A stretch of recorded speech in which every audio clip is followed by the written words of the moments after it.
Selamat siang, saya Serri Valentina akan menyampaikan berita teraktual yang terjadi di seputar Sumatera Selatan dalam info hari ini, Rabu di Palpos Channel.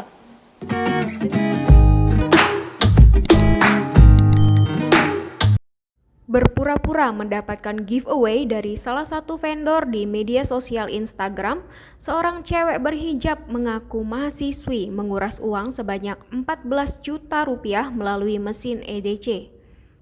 Korban diketahui bernama Supratman, 28 tahun, pemilik konter HP di Jalan Letnan Simanjuntak, Kelurahan Pahlawan, Kecamatan Kemuning. Cewek berhijab dimaksud adalah Olsa Saftika Rahmanda, 23 tahun, yang tinggal di kosan Jalan Indra, Kecamatan Bukit Kecil, Palembang. Buah dari perbuatannya, Olsa diamankan anggota Unit Pidum dan Tekap 134 Satreskrim Polrestabes Palembang, Minggu, 3 Oktober 2021 sekitar pukul 20.15 waktu Indonesia bagian Barat.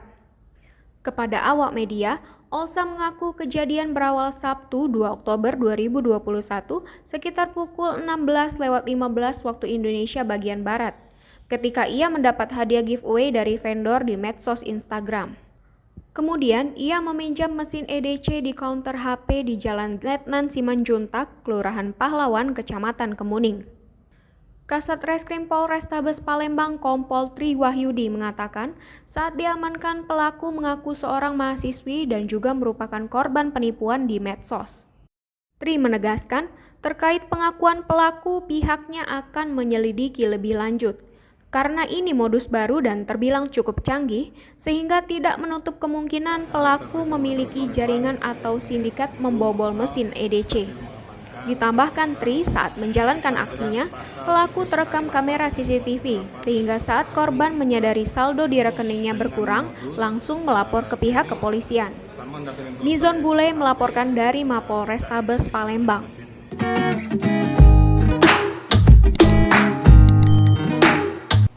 Demikian info hari ini, saya Serri Valentina dan segenap kru yang bertugas undur diri.